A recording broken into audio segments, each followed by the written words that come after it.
잘 지내셨습니까? 다들 일 마치시고 오시느라고 급하게 오셨죠? 우리 앞뒤 좌우 성도님들하고 또 서로 사랑의 인사들을 좀 나누시면 좋겠습니다.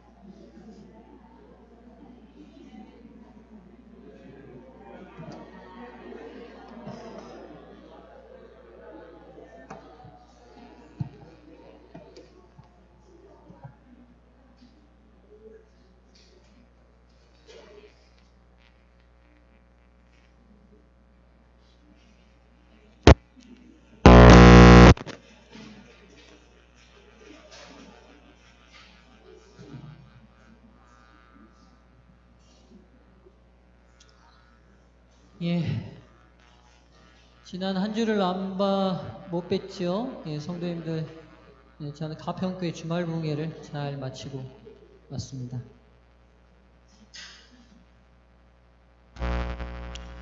다음 주도 제가 없을 것 같습니다. 제가 재림연수원 연수가 있는 걸 잊어버리고 있어요. 원래 제가 11월에 재림연수원을 들어가려고 했는데 우리 전도의 기간하고 겹쳐가지고 불갑을 먼저 안 들어가면 안 된다고 그래서 예, 다음 주는 제가 또 연수원 가서 기도 많이 하고 영성 충만해서 돌아오도록 하겠습니다.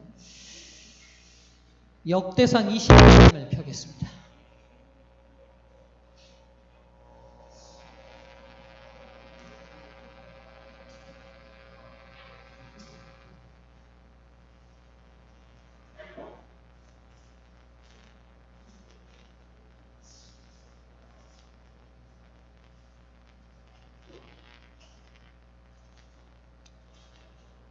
여호와의 전쟁 8번째 시간인데요. 역대상 21장은 이번 1시간으로 다 끝낼 수가 없을 만큼 아주 중요한 내용들이 좀 많이 들어있습니다. 자, 오늘 본문 읽기 전에 좀 환영하실 분들이 있는데요. 좀 환영하겠습니다. 우리 김남균 소개를 해드리겠습니다. 지금 합해 출판부에서 차장격으로 지금 봉사하고 계십니다. 저랑은 이제 동방향 제가 학교에 있는 동안 돌볼 때 거기 연약한 교회를 도와주시느라고 돌보셨다가 학교에 출판부 일로 아마 지금 분들이 오신 것 같은데 저희 교회 정착하러 오신 분인가요? 예, 예. 우리 김한신 집사님 환영합니다. 여러분들 환영의 박수를 좀 부탁드리겠습니다. 예, 우리 윤현수 사모님 어디 계십니까?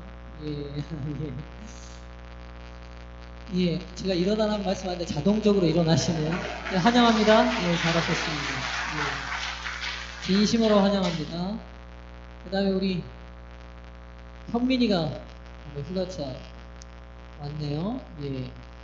아유, 우리 염집사님 닮아서 아이가 양쪽 태기를 잘한 것 같습니다. 외모가 제가 볼 때는. 그 다음에 또 우리 이진희 사모님 따님인데 제가 보니까 젊었을 때 이진희 사모님이 꼭 이렇게 생겼을 것 같아요. 잠깐 일어나시겠어요? 예, 인사할 때 우리 성도님들 뜨겁게 환영해 주시면 좋겠습니다. 예, 예, 이진 사모님 젊었을 때 모습을 그대로 보는 것 같은데 키는 더 크네요. 그러니까. 우리 순유가 예, 저렇게 좀 크면 좋겠는데. 여러분 모두를 진심으로 환영합니다. 원희 옆에 있는 친구들 잠깐 일어나 보세요. 예. 우리 전도의 기간 동안에 나왔습니까? 아, 그래요. 환영합니다. 오늘 저녁 예배 잘 오셨습니다. 예. 여기서 대학 가고 장가 가고 애까지 서주왕께서 나면 좋겠네요.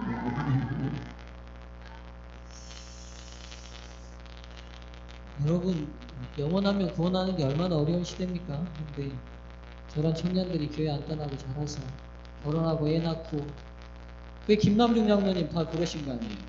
네, 염 장로님 다 그러신 거 아닙니까? 교회 안 떠나고 젊은 청년부터 그렇게 해가지고 다 그렇게 변집사님 밖에서 방황하는 청년을 또 물고 들어와가지고 우리교회 수석 장로님 되시고 그러신 거잖아요. 그러니까 저도 마찬가지고요. 저도 마찬가지입니다. 그러니까 우리 학생들한테 특별히 좀 성도님들 관심과 애정을 잘 가져주시면 좋겠습니다. 역대상 21장입니다. 제가 좀 일단 1절부터 제가 8절까지만 먼저 좀 봉독하겠습니다. 사단이 일어나 이스라엘을 대적하고 다윗을 격동하여 이스라엘을 계수하게 하니라. 다윗이 요압과 백성의 두목에게 이르되 너희는 가서 브엘세바에서부터 단까지 이스라엘을 계수하고 돌아와서 내게 고하여 그 수요를 알게 하라. 요압이 가로되 여호와께서 그 백성을 지금보다 100배나 더 하시기를 원하나이까. 내 주 왕이여 이 백성이 다 내 주의 종이 아니니까. 내 주께서 어찌하여 이 일을 명하시나이까. 어찌하여 이스라엘로 죄가 있게 하시나이까 하나. 왕의 명령이 요압을 재촉한지라. 드디어 떠나서 이스라엘 땅에 두루 다닌 후에 예루살렘으로 돌아와서 백성의 수요를 다윗에게 고하니 이스라엘 중에 칼을 뺄 만한 자가 110만이요 유다 중에 칼을 뺄 만한 자가 47만이라. 요압이 왕의 명령을 밉게 여겨 레위와 베냐민 사람은 계수하지 아니하였더라. 하나님이 이 일을 괘씸히 여기사 이스라엘을 치심해 다윗이 하나님께 아뢰되 내가 이 일을 행함으로 큰 죄를 범하였나이다. 이제 강고하옵나니 종의 죄를 사하여 주옵소서. 내가 심히 미련하게 행하였나이다 하니라. 예, 지금 이제 다윗이 노년에 이스라엘 전체 인구조사를 실시했는데 이 인구조사가 지금 뭐가 됐다고 성경이 기록하고 있어요? 죄가 됐다고 기록하고 있습니다. 왜 인구를 조사하는 게 죄가 됩니까? 예. 전쟁을 위해서는 징집할 대상의 수요를 뽑아내고 철저하게 조사하는 건 꼭 필요한 일이죠. 그러니까 꼭 필요한 일을 한 겁니다, 다윗이. 그런데도 다윗 스스로도 뭐라고 그러냐면 내가 여호와께 죄를 범했다고 얘기하고 이 명령을 받은 요압 같은 믿음이 없는 무법한 이 요압도 지금 다윗의 명령 당신은 여호와께 죄를 짓는 거니까 이 명령은 제가 수행할 수 없습니다라고 공식적인 거부 의사도 밝히고 그리고 성경에 하나님께서 괘씸히 여기셨다 라는 말씀도 있고.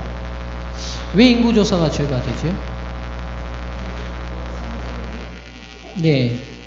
예, 이제 우리가 여호와의 전쟁과 언약의 관계를 오랜 시간 하다 보니까 이제 막 정답이 그냥 바로바로 나오네요. 전쟁은 누구에게 속했어요? 여호와께 속했죠.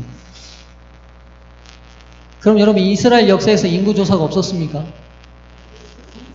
예, 민수기, 말 그대로 민수기라는 이름책 자체가 백성을 계수한 책이에요. 그러니까 민수기에는 출애굽하고 난 다음에 하나님께서 바로 인구조사하라고 명령하시고 40년 광야 생활이 또 마치자 다시 한번 인구조사를 한 그 기록들이 정확히 기록되어 있어요. 그때는 죄가 되지 않았던 인구조사가 왜 이때는 죄가 되냐?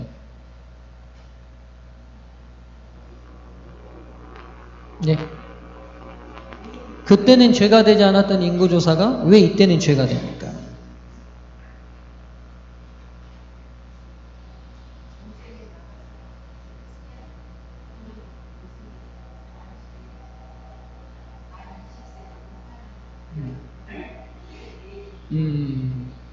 예, 임경수 집사의 말을 좀 이해하셨습니까? 지금 여기는 그 전쟁에 징집할 군인들을 수요조사하니까 죄가 된 거고, 민수기는 20세 이상의 사람들을 계수한 거라서 죄가 되지 않는다 그러는데, 민수기를 다시 보면 칼을 뺄 만한 자라고 돼 있어요. 그러니까 그것도 군인 수요를 계산한 겁니다. 네. 그럼 지금 이때는 전쟁이 없는 시대인가요? 다윗 시대는 전쟁이 필요 없는 시대입니까?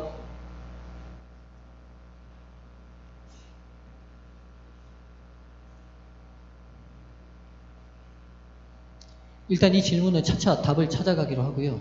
먼저 1절부터 한번 좀 살피겠습니다. 사단의 활동이 나와요. 1절이 지금 뭐라고 기록되어 있냐면 사단이 일어나 이스라엘을 대적하고 다윗을 격동하여 이스라엘을 계수하게 하니라라고 기록되어 있습니다. 이 역대상 21장의 이 기록은 사무엘하 24장에 동일하게 이 이야기가 똑같이 기록되어 있거든요. 그런데 사무엘하 24장은 시작이 달라요. 역대상하고 21장하고 내용의 차이가 있습니다. 비교해 볼게요. 사무엘하 24장으로 가보시죠.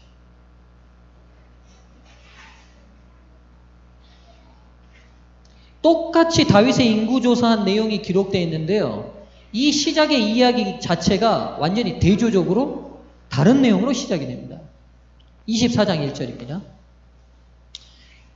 여호와께서 다시 이스라엘을 향하여 진노하사. 역대상 21장은 누가?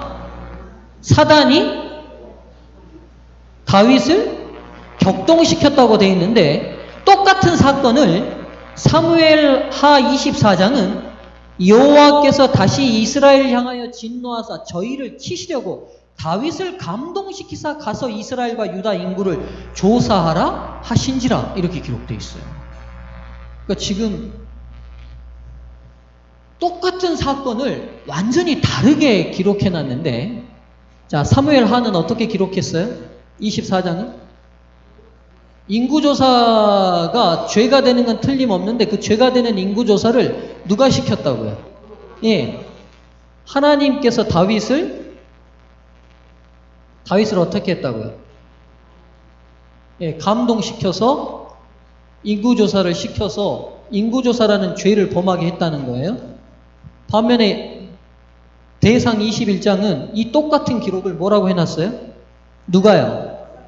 사단이 다윗을 격동시켜서 인구조사하고 죄짓게 했다는 거예요. 지금 동일하게 일어난 한 사건을 두 기자가 완전히 다른 관점으로 기록해 놓고 있어요. 그럼 여기서 다윗을 격동시켰던 주체가 하나님입니까? 사단입니까? 예? 아담? 예, 왜 아담이 다윗을 범죄하게 된 주체가 사단이에요, 하나님이에요?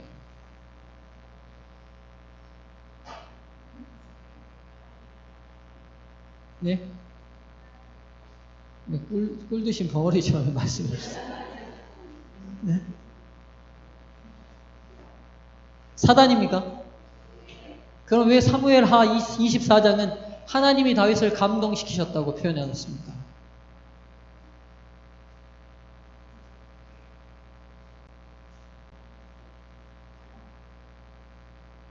예? 하나님께서 허락하셨기 때문에. 자, 이제 보시죠. 이 사건의 전모는 뭐냐면, 이제 인구조사 문제는 이제 나중에 가더라도, 이 인구조사가 끝내 다윗이 누구를 불신하는 행위였죠?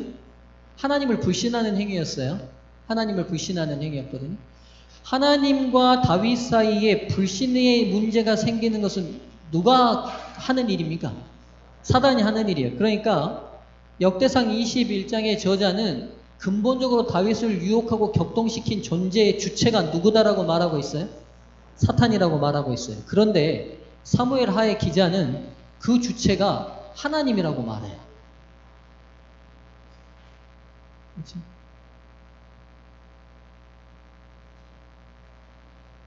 그러면 하나님과 사단이 공범입니까? 제가 지금 굉장히 위험한 발언을 하고 있는 거 제가 아는데 다윗이 범죄하게 하는 일에 하나님과 사단이 같이 공조하신 건가요? 그럼 어떻게 생각하십니까? 이걸 푸는 단순한 방법은 엽기를 들여다보면 됩니다. 엽기를 들여다보면 엽으로부터 온 모든 재난과 시련은 누가 줬습니까? 사탄이 줬지요. 근데 그 사탄이 주는 모든 재난도 하늘의 하늘을 가리고 있었던 장막을 욥기가 계시해서 우리에게 보여줘요. 그러니까 욥기는 굉장히 중요한 책입니다. 왜냐하면 이 땅에서 우리가 겪는 모든 문제에 대한 해답을 다 얻을 수는 없지만 이 모든 시련과 어려움들이 이루어지고 있는 진상은 볼 수 있어요. 그 틀이. 그러니까 우리가 어떻게 생각하냐면 우리에게 시련과 어려움이 올 때 누가 줬다고 자칫 말하냐면 누가 줬다고 말하기가 쉬워요? 하나님께서 우리에게 형벌을 주셨다고 말하기가 쉬워요. 근데 여러분 오해하시면 안 되는데 하나님은 선하신 분이기 때문에 어떤 악도 만들어내실 수 있는 분이 아닙니다. 즉 우리가 오는 모든 고통의 근본 원인자는 다 누구에게 있냐면 사탄에게 있어요. 사탄에게. 근데 문제는 뭐냐면 그 원인자를 만들어내는 사탄의 고통이 우리에게까지 올 수 있는 그 허락의 권한은 다 누가 가지고 계시냐면 하나님이 가지고 계셔요. 근데 지금 우리가 어떤 육신적인 영적인 고통이 없을 때는 하나님이 사단이 사단은 24시간 우리를 계속 시련하고 어려움을 주고 고난을 주려고 하지만 누가 막고 계시는 거예요? 하나님이 막고 계시는 거예요. 근데 때로는 하나님이 그 보호를 뭐 하실 때가 있어요?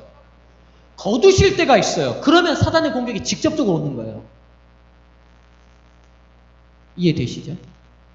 그러니까 지금 근본적으로 다윗을 격동시켜서 유혹해서 죄로 인도한 그 주체는 사단이지만 그가 그런 유혹을 하도록 허락하신 그 권한은 끝내 누구에게 있어요? 하나님께 있어요. 그러니까 사무엘의 기자는 좀 더 큰 범위 내에서 다윗의 문제를 보게 된 거고 역대상의 기자는 근본적으로 원인 제공자가 사단이라고 직접적으로 말한 거예요. 그러니까 이건 뭘 의미하냐면 우리가 이 땅에서 겪고 있는 모든 시련과 어려움과 고난이 끝내는 사단이 우리를 넘어뜨리기 위해서 주고 있지만 그 사단의 고난과 어려움조차도 누가 통제하고 계신다는 거예요? 하나님께서 통제하신다는 거예요. 이 중요한 사상이에요. 왜냐하면 이렇게 쉽게 얘기하거든요. 예전에 2004년입니까? 2004년이죠. 그 인도네시아에 대형 쓰나미가 와가지고 얼마나 많은 사람이 죽었습니까? 근데 그때 아주 유명한 한국의 개신교 목사님이 뭐라고 설교를 공개적으로 해버렸냐면 그들은 우상 숭배를 인도네시아나 이런 데가 다 많잖아요. 온갖 신들이 많지 않습니까? 그 신들 때문에 하나님이 뭐 하셨다는 거예요? 벌 주셨다고 말했어요. 이 설교 맞는 설교입니까? 틀린 설교입니까?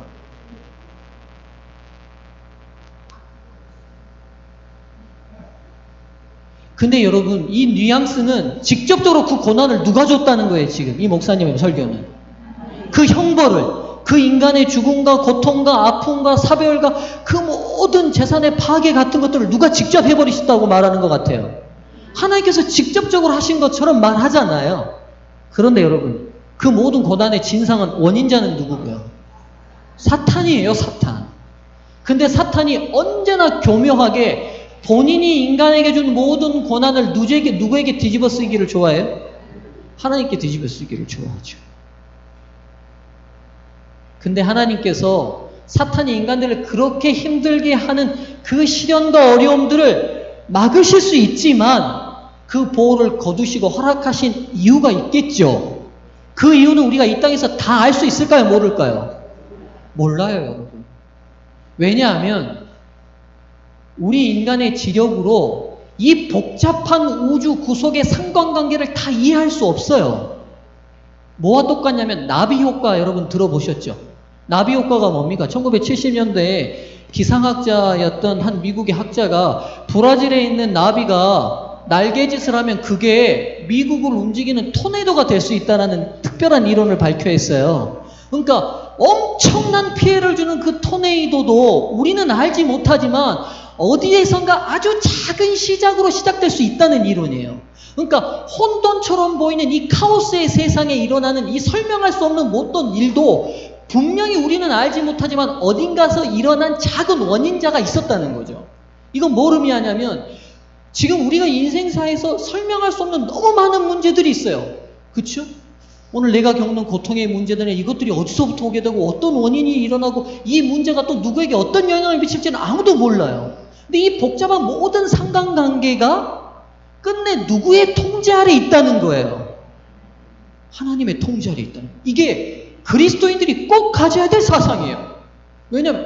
왜냐하면 설명할 수 없는 너무 이 땅에 엄청난 재난과 어려움들이 앞으로도 생길 거고 계속 생겨날 거예요. 그럴 때마다 우리 스스로 진짜 하나님이 계신가라는 질문을 던질 수밖에 없는 경우들이 생길 거예요. 하나님이 계시다면 이런 일이 왜 일어나게 하실까? 이런 질문들 일반인들이 많이 하잖아요. 다 이유는 설명할 수 없지만 분명한 한 가지는 뭐냐면 사단이 인간을 그렇게 괴롭히고 고통스럽게 하는 그 모든 시련과 어려움도 끝내는 누구의 통제 아래 놓여서 허락되고 있다는 거예요? 하나님의 통제 속에 있다는 거예요.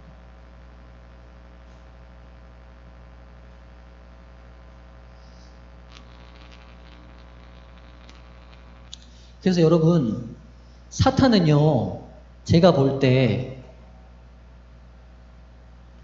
사람의 상태에 따라 사람을 공격하는 방식이 좀 다른 것 같아요. 첫 번째, 굳이 제가 정리해보니까 두 방식으로 나눌 수 있을 것 같아요. 사탄의 공격의 방식을.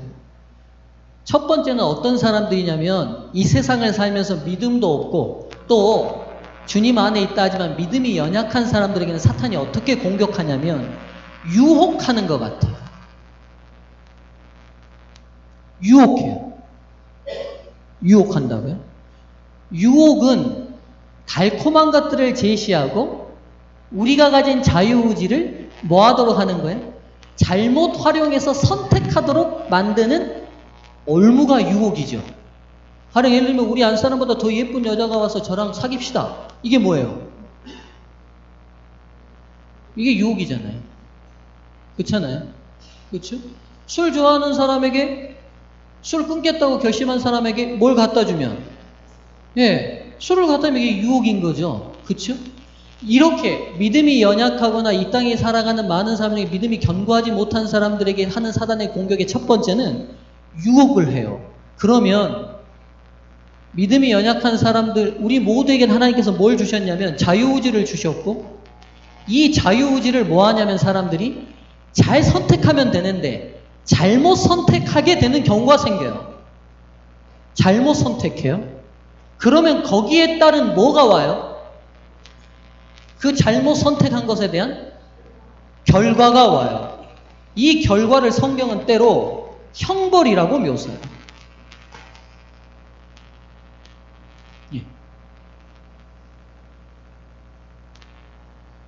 예를 들면 뭐 다윗이죠.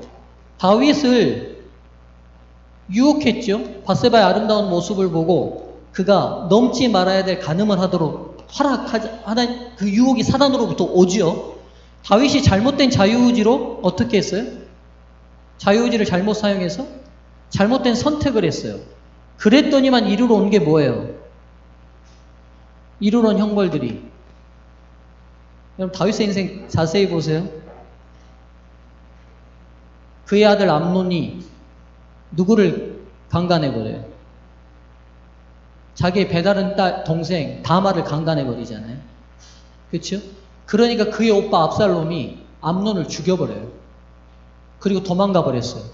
그리고 압살롬이 3년 뒤에 돌아와가지고 복심을 숨기고 있다가 이제는 누구를 치려고 해요? 아버지를 죽이려고 해요. 그럼 잘 보세요. 즉 일어났던 그 모든 결과는 끝내 다윗이 어떻게 한 거예요? 다윗의 유혹, 사탄의 유혹을 잘못 선택하기 때문에 온 모든 결과들을 하나님이 어떻게 하시냐면 그냥 다 치르게 하세요. 이걸 성경은 뭐라고 그러냐면 형벌이라고 그래요. 그러니까 하나님께서 너 미우니까 직접적으로 뭐 이 고통 줄게, 이 어려움 줄게가 아니라 잘못 선택한 그 결과 때문에 이르러 오는 모든 문제와 아픔과 고통들을 하나님이 직접 개입하셔서 제거하시지 않으신다고요. 자연스럽게 다 겪게 해버리세요, 그냥. 이게 하나님의 형벌이에요. 내버려 두시는 게. 직접 개입하시지 않는 게. 그럼, 근데 우리는 때로 뭘 걷어주기를 원하냐면요. 우리가 잘못된 유혹 사단에게 받고 잘못된 자유의지로 선택된 그 결과물이 올 때 그때 이제 뭐예요? 이런 경우 딱 당하면 그 당시 뭐 하냐고 이제 후회해요. 왜 이때 이렇게 했을까? 그리고 뭐예요? 하나님께 뭐예요? 예? 제가 볼 때는 회개라기보다 하나님 이 형벌을 지나가게 해달라고 기도하죠. 맞죠? 죄송한 얘기인데 하나님이 때로는 이 형벌을 직접적으로 제거하시지는 않는 것 같아요. 제가 봐온 성경 연구에 따르면 감당하게 하세요. 그냥. 왠지 아세요? 그럼 그 이유가 뭐예요? 우리가 기도하면 하나님께서 이 형벌을 제거해 주시면 좋잖아요. 근데 왜 놔두시냐? 자연스럽게 그 결과대로 가도록 내버려 두시냐고요. 왜요? 집사님, 예, 감사합니다. 예, 윤 집사님, 부목사님, 예, 대답해 보시죠. 예. 맞아요. 다윗이 간음하고 난 다음에 밧세바의 뱃속에 아이가 생겼어요. 근데 하나님께서 이 아이를 죽이시기로 결심했다고 성경은 묘사되어 있어요. 이 아이가 죽습니다. 근데 다윗이 살려달라고 일주일 내내 금식하며 성전에 엎드렸어요. 근데 이 아이가 죽거든요.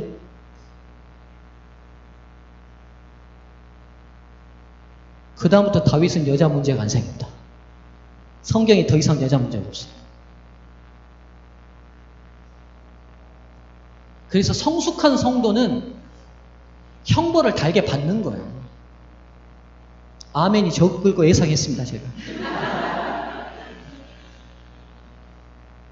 성숙한 성도는 내가 잘못 활용한 자유의지에 대해서 얻어지는 그 자연스러운 결과물을 하나님께 제거해달라고 하지 않아요. 제가 볼 때. 그리고 그것도 감사하더라고요. 다윗이 왜 그토록 위대한 선배로 우리에게 자꾸 제시되냐면 그 연약한 인간이 우리랑 똑같이 잘못된 선택하고 똑같이 하는데 이 뒤가 틀리더라고요. 애가 딱 죽었다는 소식을 들으니까 여러분 생각해 보세요. 일주일 내내 금식 기도하면서 살려달라고 했고 직접적으로 잘못은 누가 했어요? 내가 했는데 그 결과는 누가 먹었어요? 자기 자식이 먹었잖아요. 얼마나 고통스러운 일이에요. 그러면 우리 같으면 어떻게 하겠어요? 저 같으면요. 아이고 하나님 너무하시지 않습니까? 막 이렇게 했을 것 같아요. 이거 너무한 거 아닙니까 도대체. 근데 다윗이 어떻게 해요? 죽었다는 이야기 딱 듣고 나니까요. 먹여 깨끗이 하고 못 먹었던 거 다 차려서 맛있게 먹어요. 그 형벌을 그러니까 그 자세가 뭐냐면 하나님이 준 형벌 자체가 가슴 아프거나 안 아픈 건 아니겠지만 순히 받아들임으로 하나님이 옳으시다는 걸 인정하는 거예요.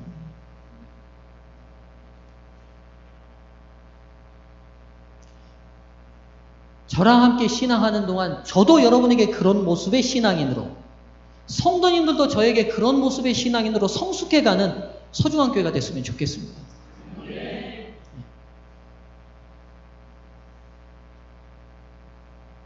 그 다음 두 번째.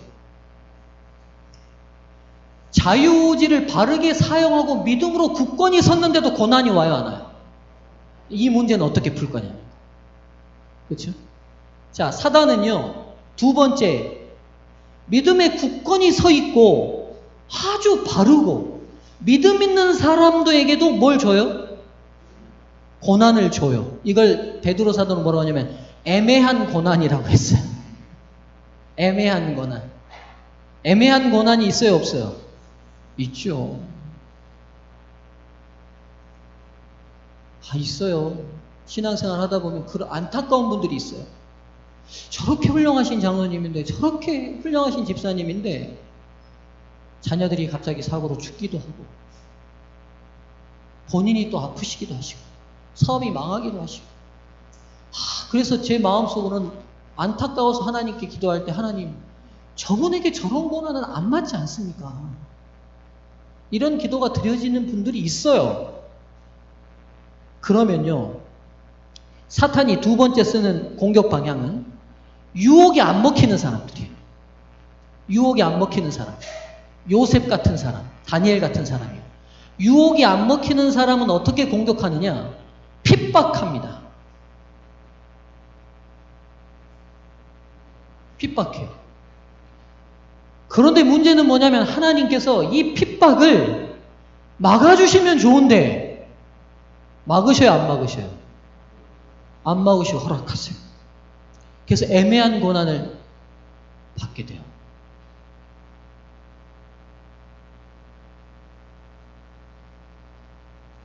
자유의지를 잘 사용했을 뿐만 아니라 믿음도 좋고 견고한데 이런 핍박이 오게 되고 그 고난을 이유 없는 그 고난을 인내하며 받아야 되는 경우들이 있어요.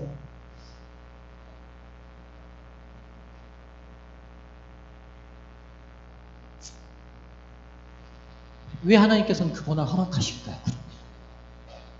이 사람들은 그런다고 치지만, 그렇죠? 자기가 선택한 것에 대한 결과니까 그런다고 치지만, 이분들은 자기의 선택의 결과와 아무 관계가 없는 애매한 고난이 오는데도 불구하고 왜 하나님께서 직접 개입하시고 사탄의 책동을 막지 않으시고 허락하시냐는 거예요.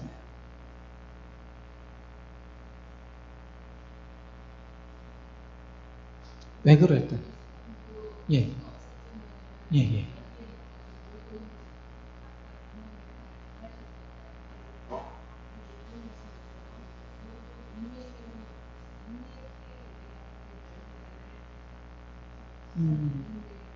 네.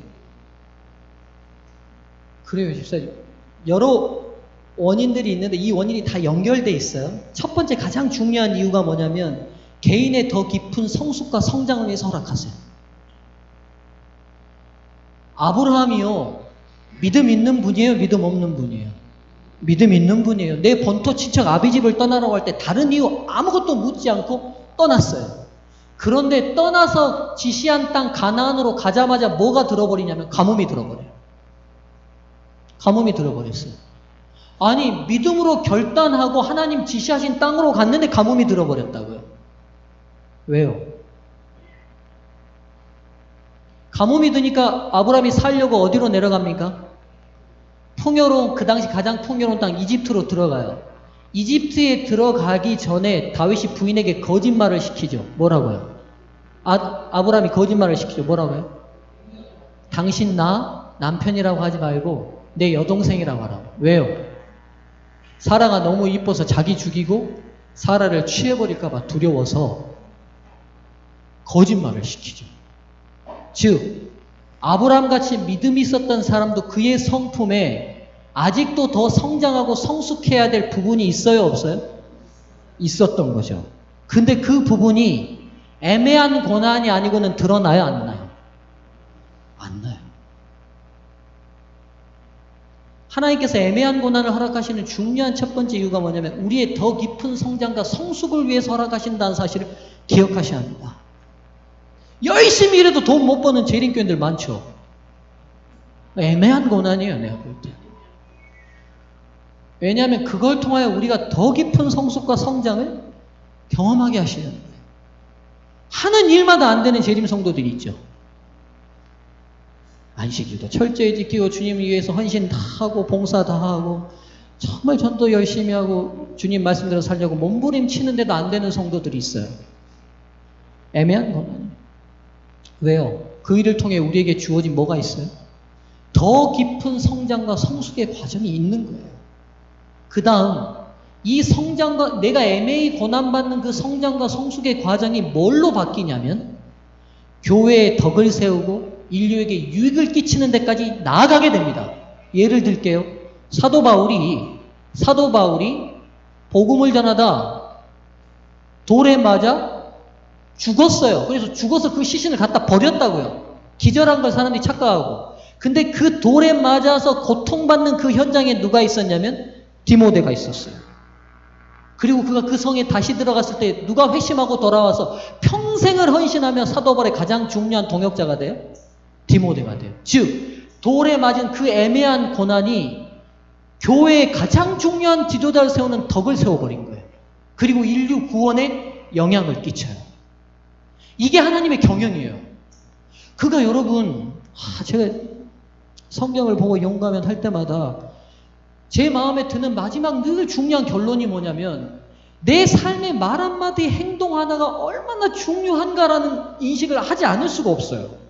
왜냐하면 아무것도 아닌 일인 것 같지만 그 일이 하나님의 거룩한 역사를 움직이는 어떤 돌로 어떤 방편으로 쓰일지는 누구만 아시는 일이에요? 하나님 아시는 일이에요. 오늘 바울의 애매한 그 고난이 디모데를 세울지 바울이 어떻게 알았겠습니까? 그뿐이 아니죠. 다니엘과 세 친구들, 사드락과 메삭과 아벳느고가 고라 평지에 쓴 그 신상에게 절하지 않으므로 그들이 애매한 고난을 받았어요. 어디에 던져졌어요?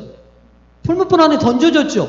그런데 그 애매한 고난이 누구를 회심시켰어요? 느부갓네살을 회심시키지 않습니까? 느부갓네살은 하늘 가면 만날 사람입니다, 여러분.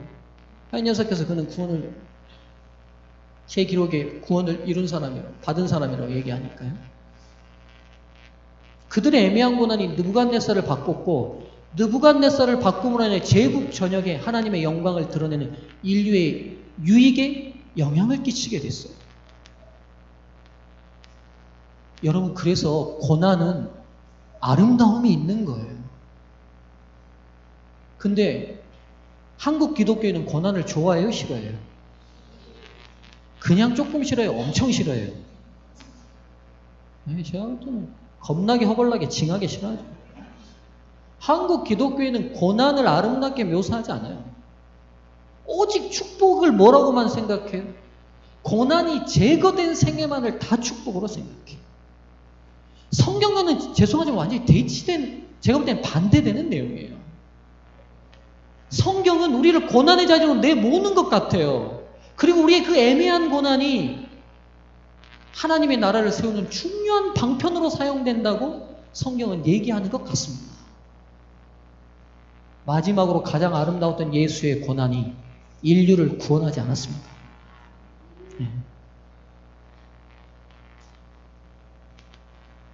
근데요, 제가 이제 생각해 봤어요. 왜 우리가 고난을 싫어할까? 고난을 싫어하는 사람들은 두 종류인 것 같아요. 첫 번째, 너무 고생을 많이 해서 싫어하는 사람이 있고요. 두 번째는 너무 고생을 안 해서 고난이 두려운 사람이 있고요. 그러니까 제가 볼 때는 적당히 하면 괜찮을 것 같습니다. 고난을 적당히 하면. 네. 제가 보니까 우리 소중한 교회 성도님들 다 적당한 고난들은 힘드신 것 같아요. 네. 이몽란 집사님. 네. 그 고난을 지금 추억하고 계시는 것 같아요, 지금.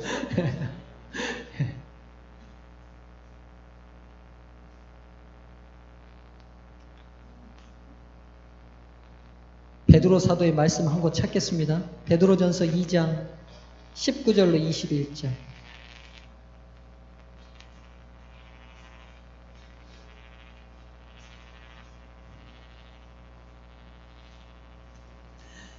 제가 이 말씀은 군대 갈 때 자주 외웠던 말씀입니다.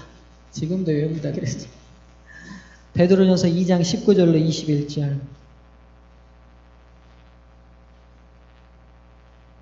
성도님들 함께 읽을까요? 저기 떴으니까요. 시작. 애매히 고난을 받아도 하나님을 생각함으로 슬픔을 참으면 이는 아름다우나 죄가 있어 매를 맞고 참으면 무슨 칭찬이 있으리요. 오직 선을 행함으로 고난을 받고 참으면 이는 하나님 앞에 아름다우니라. 이를 위하여 너희가 부르심을 입었으니 그리스도도 너희를 위하여 고난을 받으사 너희에게 본을 끼쳐 그 자취를 따라오게 하려 하셨느니라. 아멘. 여러분, 애매히 고난을 받아도 하나님을 생각함으로 참으면 이는 뭐하다고요? 아름답다고. 그러니까 제가 지금 고난은 아름답다고 말했는데 이게 제 말씀이에요? 하나님 말씀이에요? 하나님 말씀이에요. 그리고 여기 보면 죄가 있어 참으면, 매를 맞고 참으면 이는 무슨 칭찬이 있어요? 지금 이 말이에요. 보세요. 죄가 있다는 말은 너희들 자유의지 잘못 활용해가지고 형벌 받는 거, 매 맞는 거, 이건 그리스도인이 추구해야 될 고난의 아름다움이 아니라는 거예요. 우리 아래 걸 얘기하는 거죠. 그렇죠? 애매한 고난, 믿음의 굳건히 서고 하나님 진실되게 사랑하고 사람 사랑하면서 얻게 되는 그 애매한 고난 받는 건 하나님 안에서 뭐 하는 거다? 아름답다는 거예요.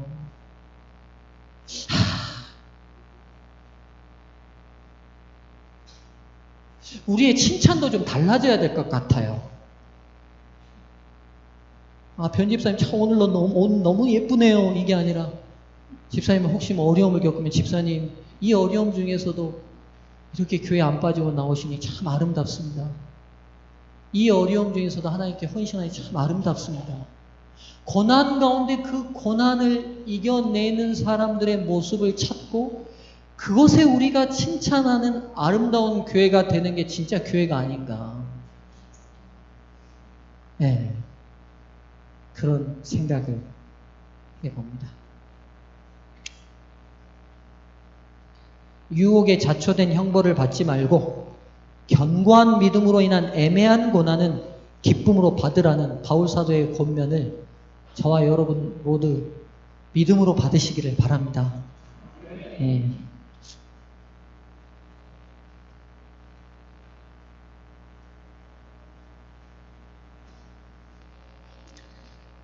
더 하면 다음 주제를 할 수 없을 것 같으니까 여기서 정리를 하겠습니다.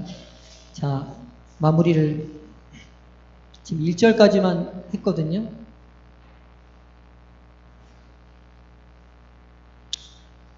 네, 사단이 인간들을 공격하는 두 가지 양상이 있다고 말씀드렸어요.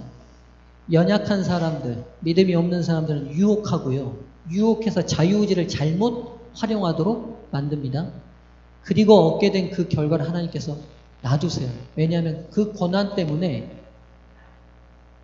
깨닫잖아요. 그리고 덜 익히잖아요. 그쵸? 그러니까 이것도 끝내는 축복입니까? 저주입니까? 축복입니다. 또한 사단이 유혹에 넘어가지 않는 믿음이 굳건한 사람들을 향해서 핍박합니다. 이 애매한 고난은 하나님께서 인내로 달게 받게 하세요. 왜냐하면 우리의 더 깊은 성장과 성숙과 더불어 우리의 그 애매한 고난이 다른 사람들에게 덕을 끼치고 인류 전체의 구원에 유익을 끼치기 때문입니다. 사랑하는 성도님들이 한 주 동안 사시면서 혹도 개인 나름대로 어려움들과 아픔들이 있으셨지요. 그리고 왜 나에게는 애매한 고난이 올까? 나름 힘든 시기가 또 있었을지 모르겠습니다. 그러나 여러분, 우리 구주 예수 그리스도께서 십자가에서 그 애매한 고난을 달게 참으셨던 것처럼 우리가 이 애매한 고난을 인내할 때에 그 인내한 고난이 어떤 아름다움을 만들어낼지 하나님이 아시고, 그리고 끝내는 그것이 하나님 나라를 이루는 중요한 과정과 디딤돌이라는 사실을 잊지 않게 되시기를 바랍니다. 몇 주 동안 21장을 다루게 될 겁니다. 다음 주에 한번 생각해 볼 문제는요, 민수기에 있는 인구조사와 다윗이 시작한 인구조사가 차이점들이 있습니다. 어떤 차이점이 있는지 한번 찾아보시고 오셔서 또 함께 말씀을 통해서 길을 찾아가면 좋겠습니다. 오늘 말씀을 마치겠습니다. 기도하겠습니다.